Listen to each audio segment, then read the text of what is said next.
Muchas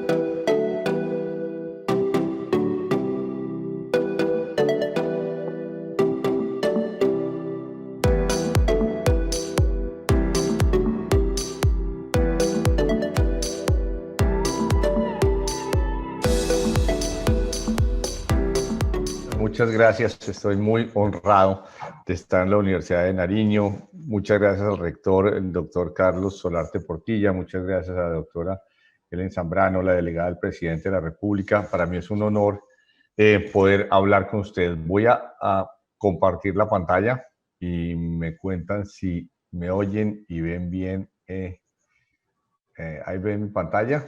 Correcto, doctor Juan Carlos, lo escuchamos muy bien y observamos perfectamente la presentación. Bueno, vamos a hablar de pandemia, crisis y recuperación como celebración a los 116 años de la Universidad de Nariño. Los temas que vamos a ver son estos. Primero, el contexto internacional, porque pues esta es una pandemia que viene de China, que afecta al mundo y que nos muestra cuál es el mundo en el que nos moveremos los próximos 20, 30, 50, 100 años, porque es un mundo diferente. Es un mundo con pandemia, es un mundo con crisis entre Estados Unidos y China, es un mundo lleno de cosas desafiantes. Segundo, ¿cuál ha sido el manejo de la crisis en Colombia? Y por último, una nota que yo creo que es positiva, que es que vamos hacia la reactivación. Entonces, primero, este es el caso del número de casos acumulados del COVID-19 por millón de habitantes. Y en rojo les muestro los países que están en casos igual o peor que Colombia. Y si ustedes ven, pues es un mensaje muy duro para las Américas, porque Estados Unidos, Brasil, Perú, Chile, Argentina y Colombia, y mundialmente tal vez España y algunos países de Oriente Medio están similar a Colombia. Es una situación muy difícil. Lo siento mucho. Estornudar en tiempos de COVID, obviamente yo estoy solo aquí donde estoy, pero igual no es muy bueno. De manera que es un panorama internacional desafiante. Y el impacto de esta situación ha sido económico y se ha sentido económico, por supuesto social, de salud, anímico. Nos han encerrado en las casas, han sacado a los niños del colegio, algo que no sabíamos que podía pasar. No nos imaginamos en enero o en las fiestas de diciembre, cuando hablábamos del año viejo, que el año nuevo 2020 iba a ser tan desafiante. Mucha gente dice que este año se acabe rápido, porque el 2020 ha sido el año tal vez más difícil de nuestras vidas. Y para la muestra un botón. Yo le muestro en estas gráficas, miremos primero la gráfica de la izquierda, es el crecimiento anual del PIB en Perú, México, Colombia, Chile y Brasil. Colombia es el rojo, Perú es el gris. Fíjense, Perú, una caída del 32% del PIB en el segundo trimestre. Esto es abril, mayo, junio. Ya pronto deben estar los datos del tercer trimestre, julio, agosto y septiembre, pero por lo pronto este fue el periodo más de mayor caída, que fue menos 32% en Perú. Absolutamente brutal. Colombia está en el intermedio, 15,7, pero es una caída inédita, nunca en nuestra historia, nunca en sus vidas, y ojalá nunca vuelva a pasar que el PIB caiga 15%. Y es obvio porque pues estábamos encerrados en las casas, la mitad de la economía estaba parada. Las empresas que no fueran de productos esenciales estaban paradas. Y fíjense que se ve en los gráficos de la derecha. Primero miremos los de abajo, que son más elocuentes. Dice el PIB por sectores productivos, y fíjense que solo el sector agropecuario, y Nariño es un departamento con una fortaleza agropecuaria, solo el sector agropecuario se mantuvo más o menos cerrado, más o menos funcionando, pero sin crecer, pero estuvo abierto. Con un crecimiento pues nulo, pero si ustedes lo comparan con minas y energía, Colombia cayó, el sector de minas y energía cayó 22%, la construcción cayó 32%, el comercio cayó 34%, por supuesto la gente no la dejamos salir a comprar y el comercio pues pudo intercambiar mucho menos, y la industria manufacturera 25%. Y fíjense que el patrón se mantiene, Perú mucho más golpeado, y en los países un poco descendente hacia Chile y Brasil. Pero Colombia en todos los sectores bastante golpeados, salvo en agricultura. Y por el lado de la demanda, el PIB se sintió en todo, se resintió en todos los componentes. El consumo de las familias dejaron de consumir 16%, pero algo todavía más dramático, estamos viendo en datos del DANE que muchas familias pasaron de consumir 3 comidas al día a consumir 2 comidas al día. Esto es terrible, es dramático, sobre todo en la costa caribe, pero Pasto es uno yo incluso el dato lo tengo aquí, si ustedes quieren ya se los doy porque lo tengo en el celular. Les voy a contar cómo estuvo esta estadística que publicó el DANE hace poco. Yo la saqué en Caracol antes de ayer haciendo un llamado al gobierno. Vean, les voy a contar. Pasto, el 67% de las familias están pudiendo consumir 2 comidas al día, o sea, solo 2 de cada 3 familias, y esto se puede probablemente ampliar al departamento de Nariño. Solo 2 de cada 3 familias de nariñenses están pudiendo poner 3 comidas al día sobre la mesa. Esto es dramático. 1 de cada 3 familias nariñenses está pudiendo comer 3 veces al día. Pero les doy casos todavía más dramáticos. Cartagena, 40%, o sea, solo 2 de cada 5 familias pueden poner 3 comidas sobre la mesa. Antes de la crisis, estos datos eran 90-95%. Lo más golpeado ha sido la costa caribe. La mayoría de los departamentos de la costa caribe tienen menos de la mitad de las familias pueden comer 3 veces al día. Y en sitios pues más ricos como Medellín 74%, Cali 70%, Bucaramanga 93%, curiosamente Bucaramanga es de los menos golpeados.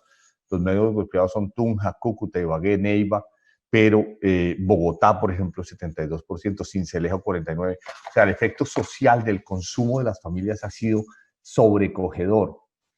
Le arruga a uno el corazón pensar que las familias no están pudiendo llevarle a sus hijos 3 comidas sobre la mesa. Imagínense lo que eso implica en el equilibrio familiar, en la situación anímica, en la estabilidad anímica de los papás y de los hijos. Ha habido conflictos familiares, se han aumentado, eso está bien documentado. Bueno, el otro componente es si el gobierno nos ha ayudado y se ve que en Colombia y en México, curiosamente, el gobierno ha aumentado su consumo, o sea, los recursos que gasta en operación, pero la inversión por parte del país, que es la tercera gráfica arriba, formación de capital bruto, que es un término aburridor y feo para llamar inversión, se ve que cayó 32% en Colombia. Y por último, exportaciones e importaciones bastante golpeadas. O sea, en suma, todo el PIB, toda la producción, bien sea por sectores, bien sea por demanda, bien sea lo que le pasó a las familias en su consumo, ha tenido el peor trimestre de sus vidas. Créanme, acabamos de pasar entre abril, mayo y junio el peor trimestre de la vida de los colombianos. Bueno, y del mundo entero, pues, sin ir más lejos. ¿Qué hicieron los países? Aumentaron sus deudas. Y eso está bien. Ahora hemos dicho que somos todos keynesianos. ¿Por qué? Porque Keynes reflexionó sobre una situación similar a esta hace 100 años. Keynes dijo, en este momento las familias nadie les quiere prestar, porque los bancos dicen, pues ustedes no sabemos cuándo recuperan el empleo, cuándo los dejan volver a trabajar. Entonces, los bancos no le prestan a las familias. Los bancos tampoco le quieren prestar a las empresas, por la misma razón. No sabemos si la cuarentena vuelve. Este es un virus muy traicionero. El virus cae, pero vuelve y sube. Y entonces el gobierno es el único que se puede endeudar contra el futuro y repartir el dolor y el sufrimiento social, repartirlo en 10, 20, 30 años. Todo el dolor que estamos sufriendo en 2020 y en 2021, que es muchísimo, podemos traer ingreso del futuro, ¿de acuerdo? Pagarlo con ingresos del futuro y gastarlo hoy. Y eso es lo que se llama la deuda pública. La deuda pública es una forma de distribuir el sufrimiento en un futuro, pero sufrir menos hoy. Es como una especie de analgésico que se le pone a la economía, a las familias, a las empresas para que su sufrimiento sea razonable. ¿Cuánto analgésico hay en Colombia? La deuda nuestra era 52% y subió a 68%. 52 incluso es un monto muy alto. Colombia solía tener deuda pública entre 30 y 40% a lo sumo. y llegamos al 2019 con una deuda irresponsablemente alta, 52%, y se subió al 68%. Ahora, en un solo año, pero fíjense que igual fue el mundo. El mundo, la deuda subió de 83, aquí se lo señalaron con la flecha, a 102. En un solo año subió en 20% la deuda como participación del PIB en el mundo. Esto es brutal, esto tampoco se ha visto nunca, bueno, salvo en la Segunda Guerra Mundial tal vez, pero esto a través de todo el mundo, porque aquí no solo es las economías avanzadas, que subieron de 105 a 130, Estados Unidos de 109 a 141, la Unión Europea de 80 a 105, sino las economías emergentes, que es donde está Colombia, 53 a 63, fíjense, muy parecido a Colombia, y las de América Latina, también ahí está Colombia, 71 a 82, fíjense que Colombia era más responsable, tenía menos deuda que el resto de América Latina, pero ya nos estamos igualando. ¿Qué efecto directo tuvo esto? Y, por supuesto, es uno de los efectos más dolorosos, es que aumentó el desempleo. En particular en Colombia. Colombia y Estados Unidos fueron los dos países que más aumentó el desempleo en el mundo. Las empresas dejaron salir la gente, la mandaron a veces en vacaciones impuestas, les bajaron la jornada laboral, las empresas tratando de supervivir, también uno de sobrevivir. Uno entiende que las empresas buscan pues seguir existiendo para volver a contratar cuando pase la crisis, y una de las formas fue mandar a la gente a la casa. Entonces el desempleo nuestro saltó. Aquí está lo que se espera para todo el año, de 15 a 17. Estos son datos del BID, y para el próximo año se espera que baje a 14. Ya estábamos hoy en 15,8 y de pronto llegamos al final del año a 14, o sea, llegar mucho antes que el 2021. Fíjense que lo mismo es en toda América Latina, y en puestos de trabajo perdidos, Brasil perdió 10.300.000 puestos de trabajo. México 5 millones, Colombia 4.200.000. Pero obviamente tengan en cuenta que Colombia es un país de 50 millones de personas, mientras que México es un país de 120 millones y Brasil es un país de 200 millones de personas. Entonces hay una gran diferencia, somos de los países que más destruyó empleo. Y en pobreza, aquí están unas proyecciones de la CEPAL en Chile, y la CEPAL dice que la pobreza en el año 19 eran los bloquecitos azules claros, y en el año 2020 son los bloquecitos azules oscuros, y dice que la pobreza va a subir en toda América Latina. Y en Colombia, pues subiría cerca de 5, 6, 7 puntos porcentuales, que pues, es notable, y esto casi que es un aumento en el sufrimiento social. Y la pobreza extrema, que es todavía personas que no pueden suplir las calorías que deben consumir al día. La pobreza es personas que ganan justo por debajo de suplir las calorías, y la pobreza extrema es muy por debajo de eso, también subiría, y si ustedes ven, en Colombia llegaría casi al 15%. De manera que es un sufrimiento social muy grande. ¿Qué hacen los gobiernos?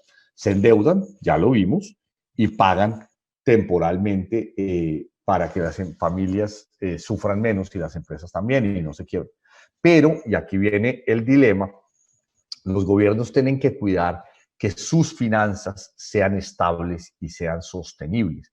Y para eso, los gobiernos lo que hacen es recibir unas calificaciones de estas entidades: Moody's, Standard & Poor's y Fitch. Estas son unas agencias que simplemente le dicen si el gobierno colombiano puede cumplir sus acreencias. Entonces, deje de mostrarle, por ejemplo, a Argentina, que acaba de hacer una mora muy grande de su deuda y que está en tremendas dificultades. Fíjense que las calificaciones en triple C menos, más o triple C, que eso es lo que se llama bonos basura. O sea que Argentina, su deuda es una basura. Prácticamente no, la probabilidad de que la paguen es muy baja. Colombia está justamente por encima, justo arriba del límite que se llama grado de inversión. O sea, no somos bonos basura, ni para Moody's, ni para Standard & Poor's, ni para Fitch, pero estamos justo en el borde para estas dos, triple B menos y triple B menos en Fitch y en Standard & Poor's, es justo en el borde. De manera que es muy importante que Colombia se endeude, pero que no se salga del carril de la sostenibilidad fiscal y de la responsabilidad. Las tasas de cambio son tal vez como un electrocardiograma de la economía, que muestra cómo está el paciente. La tasa de cambio es una variable que es una esponja que recoge, resume toda la información de la economía. Y si ustedes ven, esto es Brasil, México y Colombia acá abajo, las tasas de cambio de los tres saltaron en el momento de la crisis. Esto es en un año, estos son tasas de cambio de la semana pasada, y vemos como justo en el momento en que se empieza a desarrollar la crisis, salta la tasa de cambio de Brasil, salta la tasa de cambio de México y salta la tasa de cambio de Colombia, son estos saltos. Pero ya para junio, que es donde está este rectángulo, empieza en junio, de junio hasta hoy, las tasas se han estabilizado a un nivel más alto que el que tenían antes del COVID, que ustedes lo ven ahí al principio del año, que es un nivel bajo, y están fluctuando ahí buscando algún equilibrio. Entonces, casi que este mensaje es lo peor ya pasó, o sea, fíjense que la turbulencia y los saltos tremendos ya pasaron, pero todavía, y nos hemos estabilizado en Colombia entre 3.600 y 3.800, que es lo que muestra la gráfica de abajo. Bueno, esa es la situación, eso es lo que llamamos los economistas un choque, o sea, un evento sobreviniente, novedoso, imprevisible, que en este caso vino de un virus que nació en China, al otro lado del mundo, en nuestra antípoda, ¿sí? Y que afectó al mundo entero y que nos ha cambiado nuestra forma de vivir. Y esa es, señoras y señores, nuestra nueva vida. Tenemos que adaptarnos. El ser humano es el ser más adaptable de la creación. El ser humano ha logrado prevalecer porque se adapta a las nuevas circunstancias. Alguien decía, la primera condición de la inteligencia es la adaptabilidad. Pues bueno, este es el gran desafío que tenemos ahora todos nosotros, que es adaptarnos, lograr adaptarnos a esta nueva circunstancia. Entonces, ¿cómo nos hemos adaptado? Pues, ¿cómo hemos manejado la crisis? Esto es Colombia, aquí vemos Nariño, con una zona bastante roja, donde se ve la incidencia del virus. La incidencia no estuvo en la parte costera de Nariño, no estuvo en la parte interior de Nariño y va hasta Putumayo. Y de ahí en adelante empieza a subir esa ola roja y va hasta la costa Caribe. Y tal vez lo más afectado fue la costa Caribe. Tal vez el centro del país tiene menos rojo, más amarillo y más verde. Y si uno ve, solo 4.6% de los municipios, 52 municipios, no fueron afectados, pero la mayoría del país fue afectada. Aquí vemos ya el desempleo también por ciudades y vemos Pasto con un desempleo de 19.6 entre junio y agosto. Y ese desempleo se subió, y lo puse aquí en el momento más dramático, a 34% en Neiva, 32% en Ibagué, 28% en Popayán. Estos son desempleos tremendamente altos. De nuevo, ya empezó la tendencia descendente y esperemos que se cumpla hacia abajo. Y esta es una gráfica donde hay muchos países alrededor del mundo. Y lo que busca es, en el eje horizontal está la incidencia de número de casos día por millón de habitantes de COVID. O sea, el eje horizontal es el COVID y el eje vertical es el cambio anual en el desempleo. Y si ustedes ven en el óvalo, pongo a Estados Unidos y a Colombia como los países donde más saltó el desempleo. Si hubiéramos sido países normales, el desempleo se debía haber mantenido cerca de la línea roja, que es lo que llamamos los economistas la línea de tendencia. Pero no, en Colombia estuvimos muy por fuera de la tendencia. Incluso Perú estaba por fuera de la tendencia y su desempleo saltó más o menos 6%, pero el nuestro saltó 10% y el de Estados Unidos también. Ya se han empezado a recuperar, pero es un llamado de atención de por qué nuestra economía reacciona inmediatamente despidiendo gente. Y obviamente, pues lo decíamos antes, es tratando de salvar a las empresas. Fíjense un caso dramático, Ecuador, que es obviamente vecino de Nariño, y de Colombia, fue un caso en el que hubo mucho COVID y mucho desempleo. Es tal vez el caso más dramático. Nosotros tuvimos menos COVID que Ecuador, pero también uno de los países con más COVID en el mundo, lo vimos en la primera gráfica, y mucho desempleo. Otro factor que nos está afectando o que nos puede afectar mucho es la desigualdad. La gráfica con esta línea azul descendente, ¿qué es? Es el Gini. ¿Y el Gini qué muestra? Muestra la desigualdad de un país. Entre más alto el Gini, más desigual es un país. O sea, un Gini de 58.7, como el que teníamos al final del siglo pasado, es un Gini supremamente alto. De hecho, era uno de los más altos del mundo. Pero fíjese que desde el 98, 99 hasta el año 2018 hubo un descenso maravilloso en el Gini, y el Gini llegó a 50.4, a incluso 49. Ese descenso en 20 años no es menos que milagroso, es impresionante. Nosotros hablamos muy mal de Colombia y hablamos muy mal del sistema de salud y de la economía, pero no hay tal. Colombia tiene una economía tal vez la más sólida hoy por hoy de América Latina, tal vez la más predecible de América Latina. Me lo decía ayer la exministra de Hacienda de Perú, me llamó antes de ayer y me dice: Juan Carlos, yo estoy mirando toda la región y lo más estable que hay en América Latina es Colombia. De hecho, me estaba llamando porque una empresa se quiere localizar en Perú, Chile o Colombia, y me dijo: yo les estoy proponiendo que se localicen en Colombia. Dice, porque Chile está entrando en un proceso de una nueva constitución y es muy impredecible.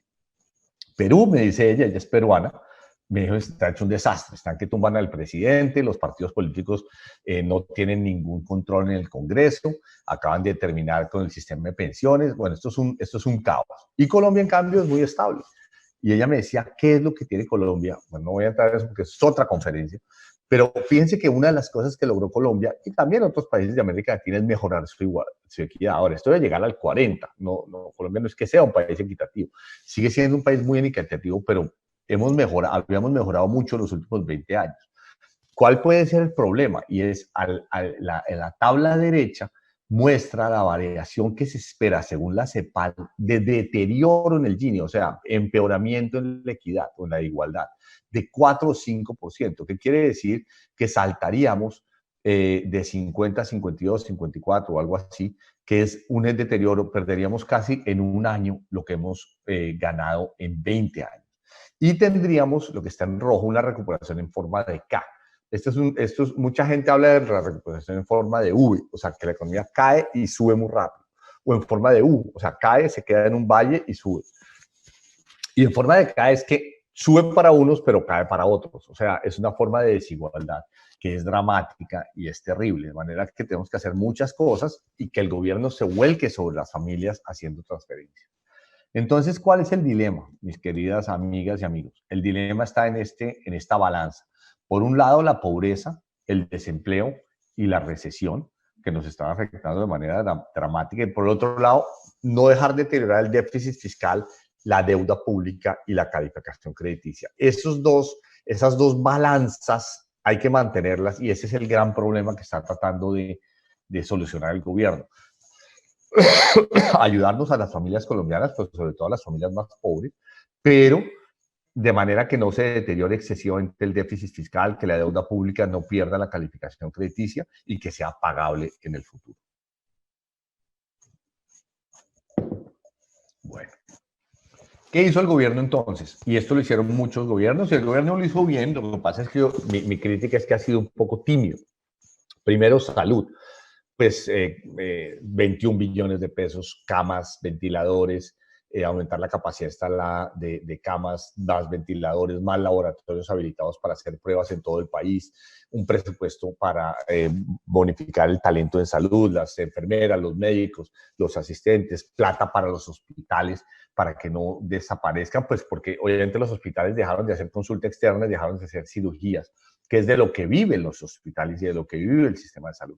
Pero aquí también les quiero mandar un mensaje positivo. Por ejemplo, frente a Perú, Colombia ha tenido un sistema de salud y tiene un sistema de salud tremendamente bueno. Colombia tiene uno de los mejores 10 sistemas de salud del mundo. Yo creo que a ustedes les va a costar trabajo entender esto o creerlo, pero el sistema colombiano cubre al 97% de las personas y es el que menos cobra plata de bolsillo a las personas. Prácticamente, aparte de las contribuciones del sistema contributivo, el sistema subsidiado, que es para la mitad de los colombianos, no les cobra nada. De manera que es un sistema y las esperas por consulta y por cirugía son, a uno le pueden parecer eternas, pero son mucho menores, pero muchísimo menores que en países como Inglaterra, como Estados Unidos. Bueno, segundo, política fiscal. ¿Qué es esto? Gasto público.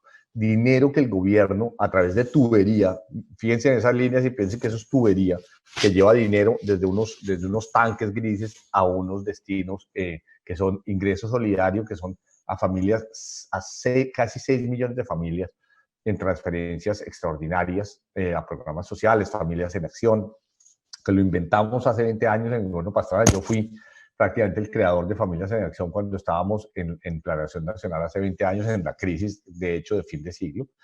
Y ahora el gobierno inventó ingreso solidario. Eso es maravilloso, se tiene que hacer. Mi crítica al gobierno es que tiene que hacer más, sobre todo ahora que salen estas cifras que muestran que muchas familias colombianas no están comiendo 3 veces, sino 2 veces al día. El gobierno tiene que tener dinero para mandar a las familias.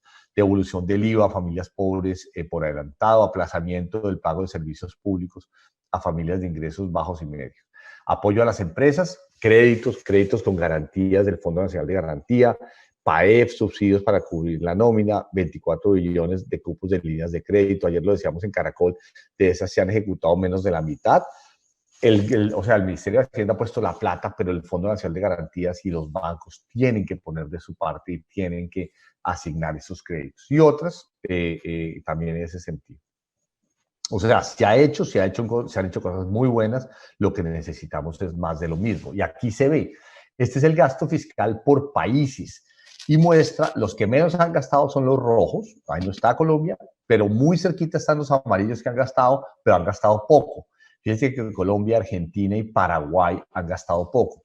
Un poco más Bolivia, Perú y bastante más Brasil, Chile y Estados Unidos. Entre los malos está México, o está casi todo África y casi todo Asia. Y entre los que más han gastado está algunos países de Europa, Inglaterra, Alemania, Francia, y en nuestro hemisferio Brasil, Perú, Bolivia, Chile, Estados Unidos. Pero Colombia es amarillo y esa es mi crítica. Hemos gastado solo entre 2,5 y 5% del PIB. De hecho, hemos gastado 2,8% del PIB y debemos hacerlo mucho más porque las familias necesitan esos dineros. Aquí se ve cuánto se les mandó a las familias. A las familias en acción se les mandó 145.000 pesos, esta cifra de aquí, y a ingresos solidarios 160.000 pesos. Esto es muy poco, muy poco. Es un insulto a una familia que se la obliga a estar en su casa y no se la deja salir, pues por el tema del COVID-19, por que es razonable que se quede en su casa, pero no se le manda lo suficiente para que se pueda quedar en su casa. Entonces, ¿qué fue lo que pasó en nuestras familias? Tuvieron que salir a buscar ingresos y en eso el COVID volvió a tener unas oleadas de subida y volvieron a imponer cuarentenas, etc. El ingreso solidario se lo subió de 160.000 a 240.000 y después se lo subió a 350.000 y se lo extendió hacia el próximo año. Pero yo creería que esto debería ser mayor. En Perú se les mandó a los hogares $270, o sea, lo que en Colombia serían 1.000.000 de pesos al mes, no sé si tiene que ser 1.000.000 o 600.000 o 700.000, no sé, eso lo define el gobierno, pero con 600 o 700.000, una familia de papá, mamá y 2 hijos puede comer un mes y comprar las cosas básicas, la sal, el papel higiénico, la leche, etcétera, los huevos, pero con 160.000, ninguno, eso no le alcanza para unos pocos días. Fíjense que el gasto total iba siendo 6.7 billones, yo creo que debe ser por lo menos el doble de ese monto. Bueno, y en política monetaria, ¿qué es lo que hace el Banco de la República? No voy a entrar en todo este detalle, se los explico simplemente por encima. De nuevo, fue poco. El banco ha sido presto, no voy a ser injusto, el banco bajó la tasa de interés, como dice aquí, de 4.25 a 1.75, pero Perú y Chile la bajaron a 0.25 y 0.5. O sea, 1.75 es todavía demasiado tímido, demasiado gradualista. En Colombia el gradualismo nos ha dado resultado porque nos hace un país estable, predecible, que no da grandes saltos, pero en esta coyuntura actual tan dramática y tan dolorosa hemos debido ser más agresivos, sobre todo porque la inflación no está subiendo. Fíjense lo que pasó con la inflación. La inflación es esta que está a la izquierda, la gráfica superior, y la meta del banco es meter la inflación, es esta culebra, meterla en este tubo. Este tubo es el rango meta entre 2 y 4%, y la inflación tiene que estar ahí. Se les había salido para el 2015, 2016 y se volvió a meter y ahora ha bajado hasta 1.97, pero el banco, dado que la inflación va para abajo, el banco pudo bajar las tasas de interés, pero de nuevo demasiado tímido. Fíjese en la gráfica de abajo, Chile y Perú la bajaron a 0.5 y a 0.25, mientras que Colombia la mantuvo en 1.75, 2% cercano a Brasil. De manera que habríamos podido hacer las cosas mejor, ser más agresivos. ¿Qué ha pasado con los créditos? Pues los bancos están dando menos crédito. Incluso fíjese que el microcrédito el crecimiento del microcrédito es casi nulo, 1.22. Los otros están creciendo, los créditos de consumo, de vivienda, comercial, y el crédito total está creciendo entre el 6 y el 8, que me sorprendió. O sea, no es, yo me imagino que esto estaba negativo, pues no, no está negativo. Y el crecimiento de cartera vencida, de la cartera no se ha comportado mal, solo la cartera de vivienda se está deteriorando. Fíjense que esta es cartera en mora de vivienda creciendo al 26%. Ahora, eso viene desde montos muy bajos, de manera que todavía no es alarmante. Entremos así entonces en cómo puede ser la reactivación económica y qué puede hacer el gobierno.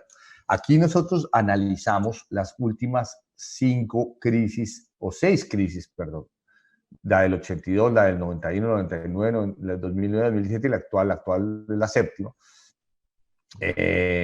Y lo que uno ve es una regularidad muy grande. Primero miremos el gráfico de abajo. Fíjense que las crisis son cada 8 o 9 años, o 10. 9 años, 8 años, 10 años, 9 años, 14 por allá en los 60, 70. Pero esta fue 3 años después. ¿Qué debía pasar? Lo que ha debido pasar si no hubiera habido virus, si no hubiera habido Wuhan, si no hubiera habido COVID-19, es que el PIB colombiano hubiera crecido con unos bloquecitos rojos 2 o 3 años más y después hubiera bajado por ahí en 2026. Pero eso no fue lo que pasó. Lo que pasó fue que estábamos saliendo del hueco al que nos ha mandado la crisis petrolera, y en ese proceso llegó el virus, algo que no sucedía hace 100 años, y nos mandó a un hueco. Y a un hueco mucho más profundo, aquí se ve, que el que hemos vivido nunca. De hecho, mirando la gráfica de arriba, cuando hay crisis en Colombia, y esta gráfica se lee de la siguiente manera. En T0 es el periodo más duro de la crisis, de todas las crisis que hay aquí, crisis desde el 82 hasta el presente. Es el periodo de menor crecimiento. T1, 2 hasta 12 son los trimestres siguientes a ese periodo, y T-1 hasta -12 son los 12 periodos, 3 años anteriores a ese momento. Y si ustedes ven, Colombia tenía unas crisis y unas recesiones bastante suaves. Incluso no teníamos crecimiento negativo. Solo tuvimos crecimiento negativo en el 99, que fue una crisis brutal, y el actual, que es -15, o sea, el doble de caída. Aquí fue -7, aquí fue -15. De manera que el actual definitivamente es la crisis más tremenda de nuestra historia. Ahora, un mensaje positivo es, fíjense que Colombia sale rápido de las crisis, se recupera rápido. En menos de un año ya está creciendo positivo. Segundo fenómeno, para eso necesita más déficit fiscal, y fíjense que en el momento de la crisis, este es el déficit, se aumenta el déficit fiscal, que quiere decir que el gobierno se endeuda, tiene déficit fiscal, consigue deuda, y eso es lo que está a la derecha. La deuda pública aumenta. La deuda pública, de hecho, ya venía aumentando, pero en todas las crisis, al salir de la crisis, fíjese, casi en todas, la deuda aumenta. En la única ocasión en que la deuda disminuyó, de hecho, yo era ministro de Hacienda, no por echarme flores, pero fue así, logramos bajar la deuda al 31.9%. Aquí yo era ministro de Hacienda. Pero normalmente la gente se endeuda más y también exporta más. Esto ahora es un desafío. Normalmente cuando había devaluación, exportábamos más, pero en esa época existía Venezuela, existía Ecuador como grandes destinos de nuestras exportaciones. Hoy por hoy ni Venezuela ni Ecuador son grandes importadores de bienes colombianos, de manera que la devaluación no ayuda tanto en los periodos de crisis. Entonces, las exportaciones normalmente es que le vendemos más al resto del mundo y nos ayudan a pagar la crisis. Es fundamental que esta línea roja tome una tendencia ascendente, contraria a la que venía mostrando. Fíjense que es preocupante que antes de la crisis veníamos bajando el peso de las exportaciones en la economía colombiana. Tenemos que volver a recuperar el peso de las exportaciones en la economía colombiana, y que los del resto del mundo, los de afuera, el mundo exterior, nos ayude a pagar esta crisis. Bueno, ¿cómo están las cosas por dentro? Y aquí les tengo 2 indicadores. Uno es la demanda de energía eléctrica, que fíjese que en abril cayó 10.9, el momento más brutal de la crisis. Ya pasó lo más difícil. Tuvimos una recaída en agosto pequeña a raíz de la segunda cuarentena, y ahora estamos ya en terreno casi positivo, pero lejos de lo que estaba la economía antes del COVID-19. Y fíjese que la economía estaba bastante bien. La demanda de energía estaba creciendo casi 5%, que es muy bueno. Entonces, la economía colombiana estaba funcionando bien antes de la crisis, y tuvimos el golpetazo, nos hemos recuperado y ojalá podamos salir pronto. A la derecha está la movilidad al trabajo según Google. Y ahí les tengo Buenos Aires, Bogotá, Lima, Madrid, Santiago, México, y Bogotá es la más oscura, es la roja más fuerte, la escarlata. Y ahí se ve que Bogotá iba saliendo junto con, de hecho, mejor que las otras ciudades casi, y tuvo la recaída entre julio y agosto, que es la segunda cuarentena, y ahora ya estamos de nuevo saliendo en movilidad, o sea, la gente se está moviendo más hacia el trabajo. De nuevo, el mensaje aquí es: lo peor ya pasó. También la gente ha recuperado la confianza, es el mismo mensaje. La confianza tuvo su momento más profundo, tanto para los comerciantes, que es esta izquierda, como los industriales, que es la derecha, pero ya la confianza se ha ido recuperando, lo cual es muy positivo. Y el mundo entero, ¿cómo va a salir? Fíjense, aquí está perfectamente la V. Véanlo en China. China cayó, que es la línea amarilla, rebotó en una V perfecta, ¿sí? Y ya está en terreno positivo. El mundo se va a demorar más tiempo, que es una especie de V o U, o sea, tiene un valle un poco más largo, aún así se vean como una V. Pero lo que muestra es que ya en cosa, a final de 2020 o principios de 2021 vamos a estar todos, casi todos saliendo en terreno positivo. Europa, perdón, las economías avanzadas se van a demorar hasta finales del 2021, del próximo año, pero las emergentes, que es la roja, donde estamos nosotros, vamos a salir más rápido. En suma, ¿cuánto se espera que crezca Colombia el próximo año? Se espera que caiga este año 8.2% y que crezca el próximo año 4%. Pero fíjense que es un promedio más o menos similar. México 3,5% el próximo año, Argentina 4,9%, Europa 5,2%, Chile 4,5%, el mundo 5,2%, Brasil 2,8%, etc. ¿Por qué? Porque ahora China, fíjense que es exótico. No va a caer, va a aumentar 1,9% este año y va a crecer 8.2% el próximo año. ¿Pero por qué es que se da esto? Porque estos números son, el numerador es el PIB el próximo año, el denominador es el PIB este año. Claro, si el PIB este año se contrae, pues es un denominador que cae. Entonces es más fácil que la razón como un todo crezca el próximo año. Lo que se llama un efecto base. La base, que es el denominador, se encoge, se retrae, y entonces hay un crecimiento sobre esa base que se ve el próximo año. Entonces no es que este crecimiento sea para morirse de la alegría, es positivo, es bueno, pero también es como un resultado matemático, numérico, típico de una recesión. Esta gráfica es más diciente. Esta la calculamos nosotros en nuestra consultora que se llama iConcept, y es una gráfica de la evolución esperada del PIB hasta final de la década. ¿Qué es la línea punteada azul? La línea punteada dice lo que habría sido de Colombia, del crecimiento de Colombia, si no hubiera habido COVID-19. Por supuesto, es un ejercicio numérico, es un ejercicio analítico, ¿no? Esto tiene ciclos y se puede complicar todo lo que uno quiera. Pero el COVID-19 es esta caída que se ve aquí, bien sea al 95 o al 96 o más bajo, 92 del PIB, que era 100 antes de COVID. Y hay tres escenarios. En el verde, ya para el final de 2021 estaríamos al mismo nivel que estábamos pre-COVID. En el negro nos tomaríamos hasta el 2022 y en el rojo nos tomaríamos hasta 2023 para volver a niveles similares o superiores a donde estábamos si no hubiera habido COVID. Y la otra reflexión es cuánto nos demoramos a volver a lo que estábamos pre-COVID. Y en el verde nos demoramos hasta 2027 y 2028. Y eso va haciendo las cosas bastante bien. Entonces, puede ser que sea el negro o el rojo, que son escenarios bastante duros, pero si hacemos las cosas bien, de hecho, bastante bien, podemos recuperarnos, incluso más rápido, podría ser incluso un verde oscuro que sea todavía más rápido, pero para eso hay que hacer las cosas bien, políticamente bien, establemente, manejando bien nuestra economía de mercado, teniendo un buen enfoque hacia el futuro. Y para eso el gobierno publicó sus estadísticas y sus expectativas. Y fíjense qué es lo que espera el gobierno. Primero, la gráfica izquierda superior. Espera que el ingreso tributario, los ingresos tributarios cayeron porque la gente no está produciendo, las empresas no están teniendo utilidades, que es de donde se pagan los impuestos, y las familias tienen menos empleo, que es de donde pagamos los impuestos. Entonces caen los ingresos tributarios a 13.5, pero el gobierno dice que los va a subir en 2022 a 16.1. Para eso les tocaría pasar una reforma tributaria de 2 puntos del PIB. Yo creo que eso es innecesario y es tremendamente nocivo para la economía. Imagínense el escenario en que las familias colombianas están saliendo del COVID, están volviendo a trabajar, las empresas volviendo a abrir, y justo en ese momento el gobierno viene y le dice, deme 20 billones de pesos, 20 millones de pesos de más de impuestos que yo le voy a quitar de sus bolsillos o sus PIGs y los voy a pasar a los bolsillos del gobierno. Eso es innecesario. No se necesita que el gobierno haga una reforma de 2 puntos del PIB. De hecho, el escenario rojo, que es el nuestro, es una reforma de solo 1% del PIB. Sigue habiendo una reforma, sigue siendo tributaria, sigue siendo dolorosa.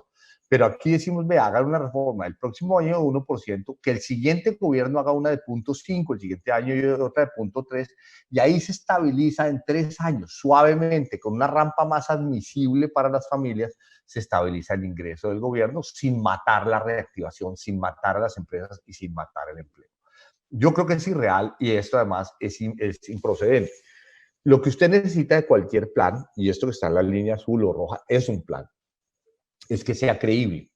Y la forma de que algo sea creíble es que usted subprometa y sobrecumpla. Usted le dice a la gente, voy a lograr esto y después logra esto. Y la gente dice, wow, esa gente sabe lo que está haciendo. Esto es un gobierno creíble, o esto es un país creíble. Lo que está haciendo aquí esta gráfica es sobreprometer y forzarse, obligarse a subcumplir. Y eso mata la credibilidad, porque la gente dice, entonces ya no le creo. Ahora, esto estoy seguro que no se va a dar. ¿Por qué? Porque el Congreso no va, el próximo año es un año en que ya los congresistas están pensando en las elecciones del 2022, en ir a hablar con sus votantes. Y no van a ir a hablar con sus votantes a decirles, yo le aumenté el IVA a la clase media, le aumenté la renta a la clase media, pero voten por mí. Porque entonces todo el país va a estar diciendo, no señores, si usted me aumentó el IVA de la renta, pues usted es un mal congresista. De manera que yo creo que hay que proponerle al Congreso una fórmula mucho más razonable. Y también una fórmula en la que el gasto público, los 300 billones de pesos, 330 billones de pesos de gasto público que se acaba de aprobar para el 2020, se gaste mejor.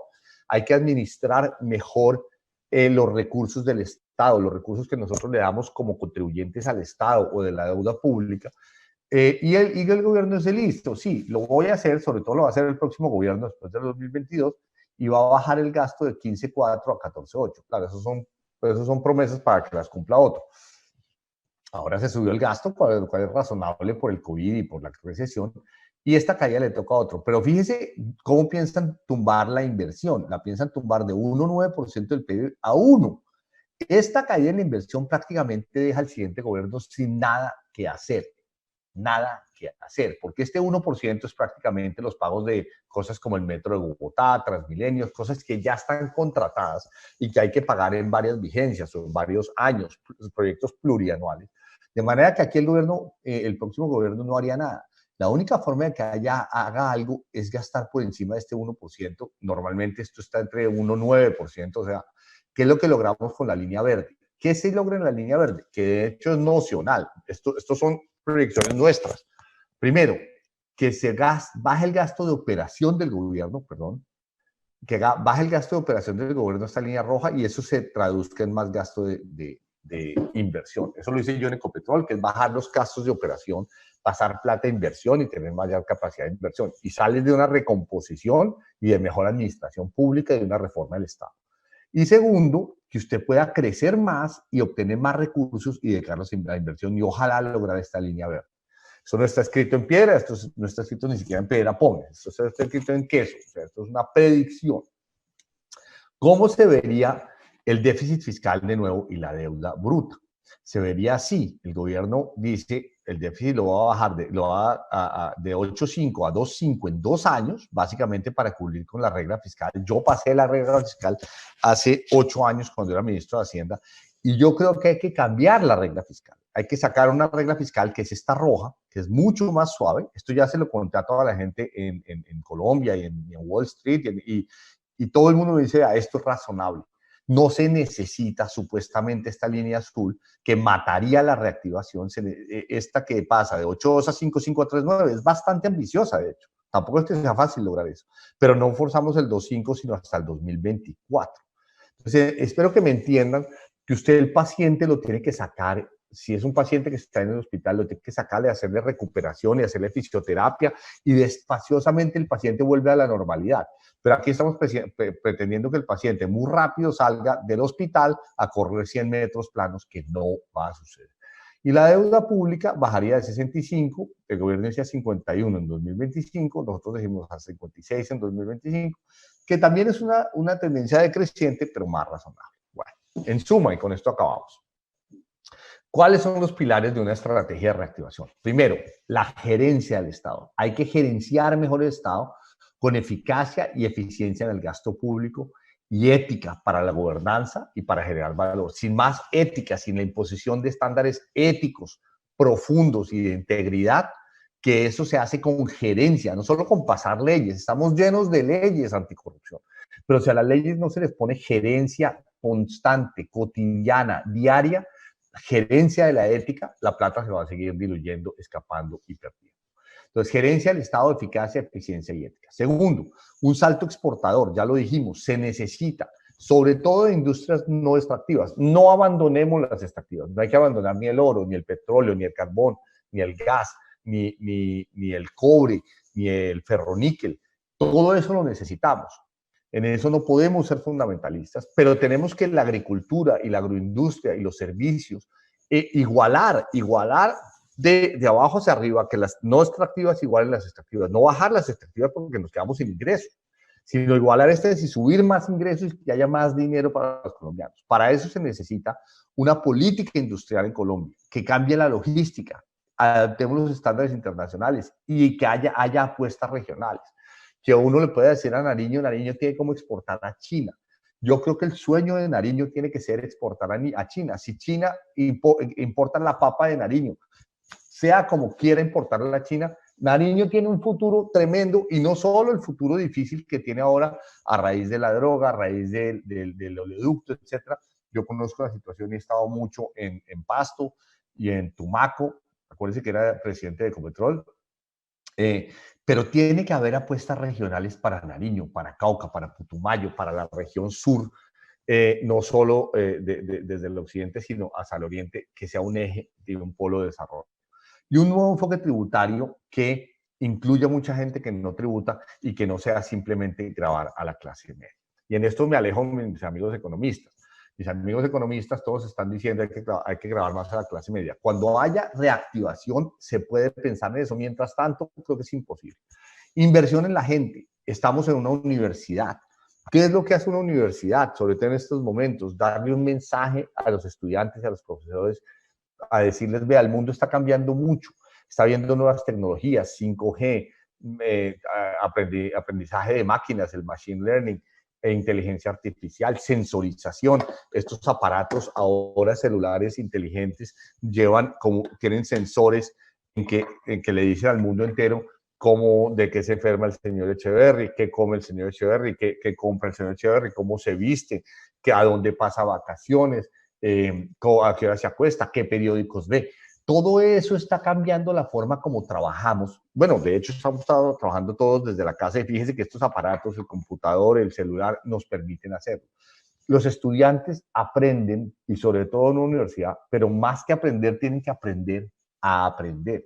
Las universidades son unas especies de aeropuertos de aprendizaje, y el avión va a ser una fórmula de aprendizaje. El avión, que es nuestro cerebro, nuestra capacidad anímica y nuestra capacidad intelectual, simplemente es aprender a todo lo largo de la vida laboral y de la vida humana. Uno hoy por hoy no puede creer que la universidad le da la forma de aprendizaje y uno sale al otro lado. Uno se tiene que volver un aprendedor eterno y permanente, porque tiene que estar aprendiendo diferentes cosas. Yo les doy mi ejemplo. Yo fui ministro de Hacienda hace 10 años. Después aprendí de petróleo y fui presidente de Ecopetrol. Después escribí una novela que se llama En sitios más oscuros. Aprendí de literatura, y ahora estoy en la radio y tengo todas las mañanas una nota y estoy aprendiendo de radio.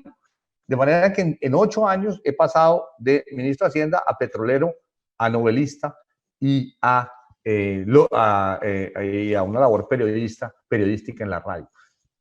Y yo ya eso ha sido entre que cumplí 50, 58 años. Entonces, una persona que pasa de los 20 a los 28 le va a tocar cambiar de de oficio probablemente 3 o 4 veces y se tiene que volver un aprendedor eterno y permanente. Una justicia independiente, impecable y eficiente, una gerencia del Estado y del sector privado y las reformas económicas. Concluimos. Colombia respondió bien a las últimas 5 crisis. La actual es más severa. Las economías pueden haber tocado piso en el primer y en el segundo trimestre sobre todo, pero el COVID es un virus traicionero y la vacuna se demora. Los indicadores de riesgo, como la tasa de cambio, ya se ajustaron y para arreglar la economía hay una seria transformación del gasto, gradualismo tributario, consistencia a través del tiempo, sobre todo los dos gobiernos, política industrial, éxito exportador y credibilidad. Hay visibles desafíos sociales, fiscales y macroeconómicos, y los retos no son solo económicos. Se necesita relegitimar el Estado, porque la gente está en las calles protestando, lograr una justicia impecable y eficiente. Se necesita una transformación gerencial y ética del Estado y el imperio de la ley, y fortalecer el sistema de mercado y empresa privada para que haya prosperidad, para que haya equidad, oportunidades para todos y un Estado eficiente. Aquellos de ustedes que quieran enviarme mensajes, que quieran enviarme críticas, que quieran comentar lo dicho, que se han quedado con preguntas y que hoy no alcancemos, escríbame aquí a cuénteleaecheverry@gmail.com. Cuénteleaecheverry@gmail.com y ahí podemos iniciar una conversación que se mantenga hacia el futuro. Muchas gracias. Voy a dejar de compartir ya. Perfecto. ¿Cómo están? A usted muy bien, doctor Juan Carlos Echeverry.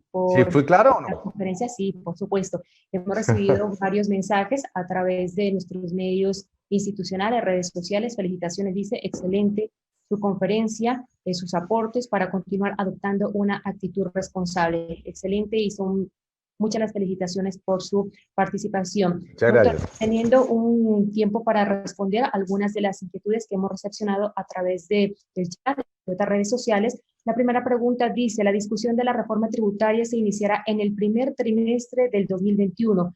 ¿Cómo pasar de un país de ingreso medio a uno de ingreso alto? Las empresas son las que más debemos tributar.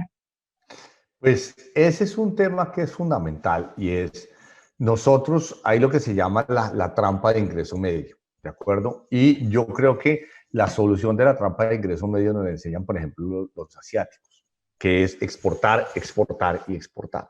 Ahora, eso es fácil de decir, pero es muy difícil de hacer. Nosotros no hemos sido buenos exportadores. No, nosotros tenemos en los supermercados americanos o europeos, uno se encuentra limones de México, aguacates de México, frutas de Guatemala, frutas de Honduras, se encuentra cacao de Ecuador, se encuentra espárragos de Perú y difícilmente se encuentran muchas frutas y muchas verduras colombianas. Si lo puede hacer Ecuador, Perú, Guatemala, Honduras y México, ¿por qué no lo puede hacer Colombia? Sí, que somos un país mucho más quebrado, pero estamos haciendo mucha infraestructura. Tenemos un montón de trabas y dificultades que nos impiden exportar, exportar, exportar. Yo creo que el mantra que hubo hace unos años, que era exportar o morir, vuelve a ser cierto, y es, tenemos que encontrar la forma de volver a ser competitivos. Y mucho de eso tiene que ver con el gobierno, tiene que ver con mucha mejor administración. Y si ustedes ven en Corea o en Singapur o en Bulgaria o en Rumania incluso, son países en los cuales hay un entramado muy sólido y muy eficaz y eficiente del sector privado y público. De hecho, en los milagros de América Latina, o sea, el milagro del aguacate Hass en México, que ahora ya tenemos en Colombia, el milagro del salmón o del vino en Chile, o el milagro de los espárragos en Perú, el milagro de la soya en Brasil, o el milagro de todos los demás milagros latinoamericanos, necesitan una interacción virtuosa entre el sector público y el sector privado. Entonces yo creo que la forma de romper eso es romperlo a través de exportaciones. Muchas gracias, doctor Juan Carlos Echeverry. Tenemos una pregunta también por parte del doctor Carlos Solarte Portilla. Doctor, lo escuchamos. Doctor Juan Carlos, para quienes vivimos aquí en este departamento, nos cuesta entender cómo se firman tantos tratados de libre comercio que han arruinado la economía legal del departamento. ¿Cuál sería la manera para que nuestra región, eminentemente agrícola y con una tradición muy fuerte en este sector, sea capaz de recuperar todo su aparato productivo, sea capaz de insertarse en la economía nacional y sea capaz de insertarse en la economía internacional cuando la competencia con los productos agrícolas subsidiados de Estados Unidos y de Europa, pues es prácticamente imposible, es absolutamente desleal. ¿Cuál sería la recomendación para que nuestra economía se recupere teniendo ese fantasma ahí tan grande que es una realidad? Mi apreciado rector, yo creo que el caso de Nariño tiene que ser un caso emblemático. Es un departamento que tiene costa al Pacífico. El Pacífico es el mar del futuro, ¿de acuerdo? Es el mar del siglo XXI, es el Pacífico. Tiene puerto en Tumaco, ¿de acuerdo? Claro, tiene una estructura vial de conexión hacia el norte que hasta ahora se está mejorando y de conexión hacia el oriente, que debe ser una forma de llegar a Bogotá y a los mercados del interior del país mucho más rápido. ¿Cómo va la carretera, de hecho, que conecta a Pasto con el Huila, por ejemplo, con Putumayo, el Huila? Parada, se inició, pero está detenida. Se supone que va a haber una reactivación. Esa es una vía que ha estado allí. Eso no puede ser, por ejemplo. Eso no puede ser. Cuando uno ve el mapa de Nariño, uno ve, claro, una salida, por supuesto, es Ecuador, la otra salida es hacia el oriente y la otra salida es hacia el occidente y hacia el norte, pero Nariño debiera tener una capacidad de llevar con infraestructura. Primero, infraestructura. Segundo, yo estoy de acuerdo con usted que es competitividad. A Nariño hay que entenderlo desde Nariño. A Nariño no se lo puede entender desde Bogotá. A Nariño hay que entenderlo desde Nariño y tener un enfoque para que Nariño salga por Tumaco al resto del mundo. Los costos logísticos de Nariño hay que reducirlos de manera que no sean un impedimento, sino sean un potenciador. Pero también los costos de los agricultores de Nariño hay que ayudarlos a que se reduzcan de manera que sean completamente competitivos. Y si lo que los demás los hace sobrevivir son los subsidios, pues tenemos que darles subsidios similares a los que les dan los demás. Punto. O sea, uno no puede generar pobreza en Nariño a costa de riqueza en un país vecino, o riqueza en países centroamericanos, o riqueza en países de Sudamérica.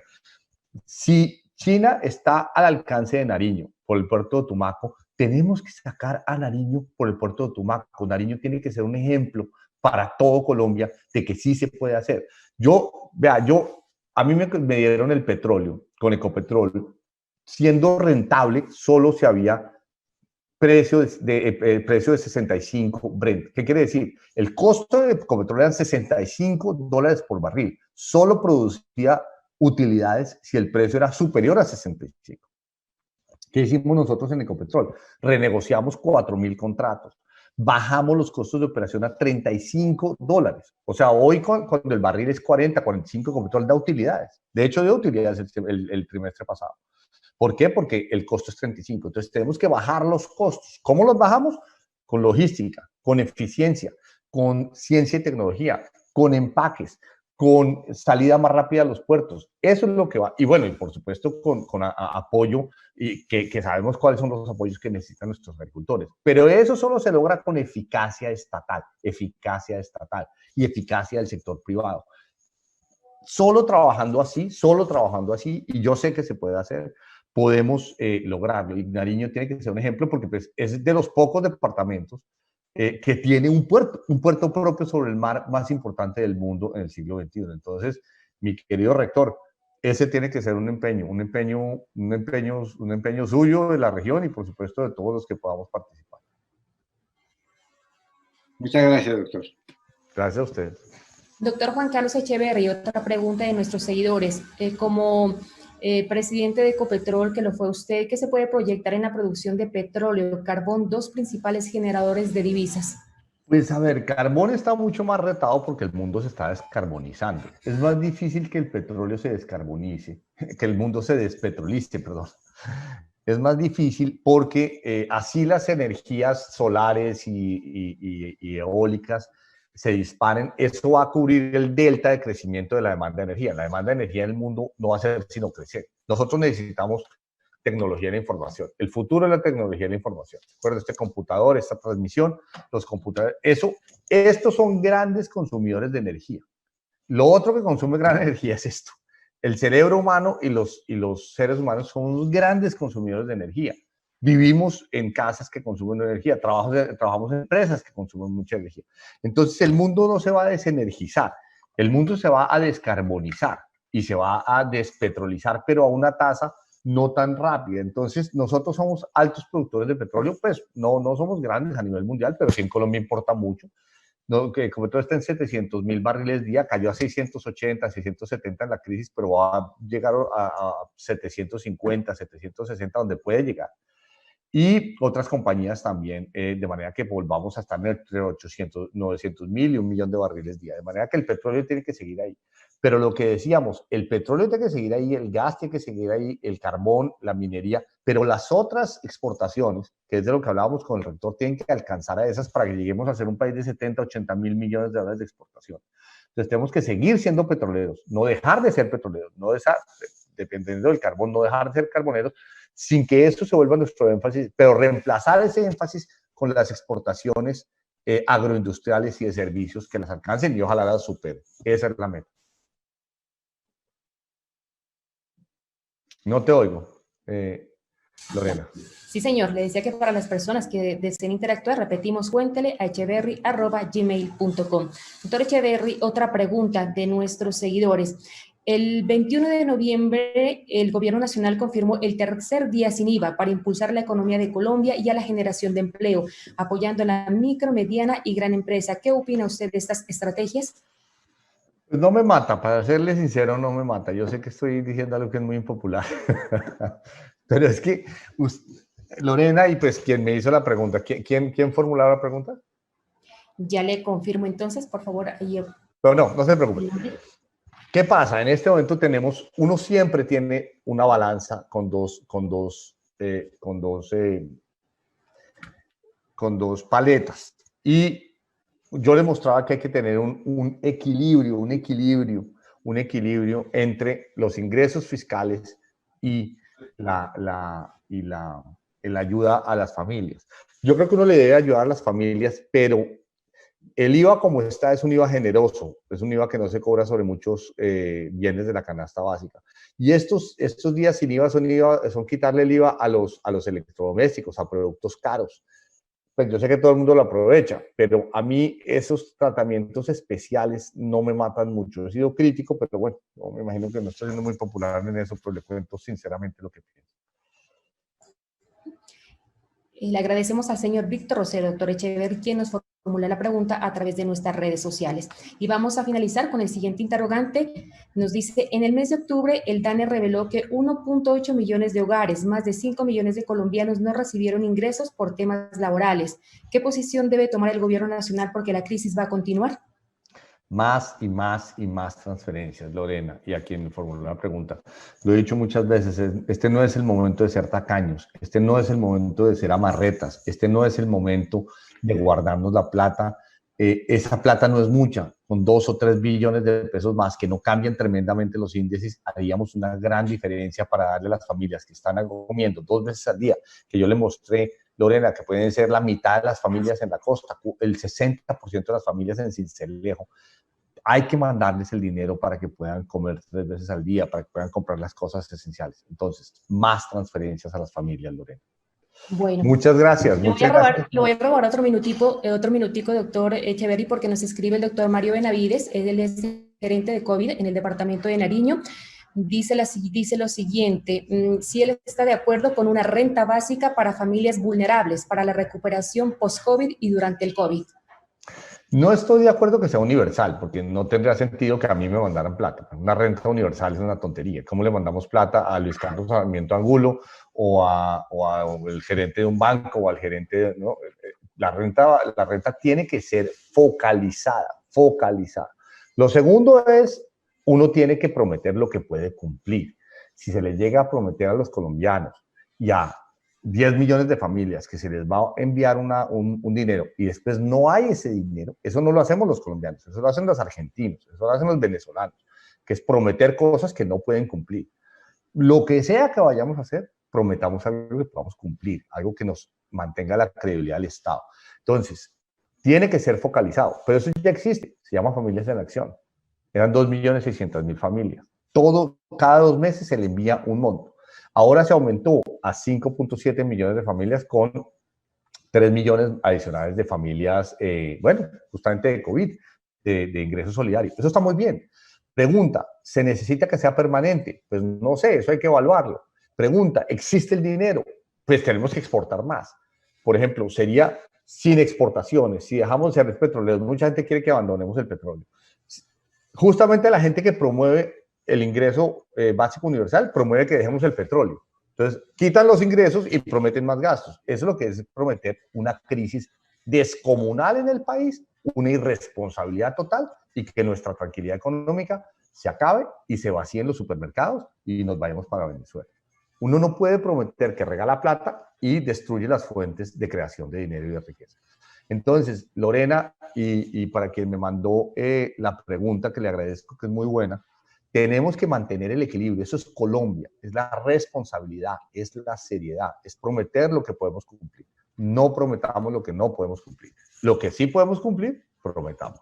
Y estoy de acuerdo, pues yo fui el creador de Familias en Acción, me gusta mucho Ingreso Solidario.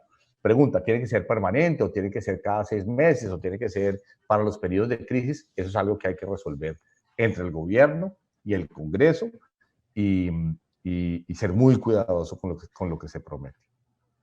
Pues doctor Juan Carlos Echeverry, muchísimas gracias por su conferencia y sobre todo por este tiempo para dar respuesta a todas las preguntas que hemos recepcionado por nuestros televidentes. Un abrazo a la distancia y un aplauso por estar en estos 116 gracias. Años de la universidad. Doctor Carlos Solarte. Nuevamente, doctor Juan Carlos, muchas gracias por su participación en este marco de la celebración de los 116 años de creación de nuestra universidad. Tengo la certeza plena de que vamos a tener en cuenta muchísimo de lo que usted nos ha dicho, especialmente en nuestras facultades de Ciencias Económicas y Administrativas, en la Facultad de Ciencias Humanas, bueno, en todas las facultades. Y por supuesto, vamos a seguir presentando esta conferencia a través de nuestros medios digitales. A quienes nos acompañaron, muchísimas gracias y seguiremos en contacto. Mil gracias a todas y a todos. Muchas gracias, rector. Acuérdese, cuéntele echeverry@gmail.com, escríbanme y por ahí podemos mantener viva nuestra conversación. Un buen día para todos. Muchas gracias al rector y a toda la comunidad. Felicitaciones a ustedes por el cumpleaños.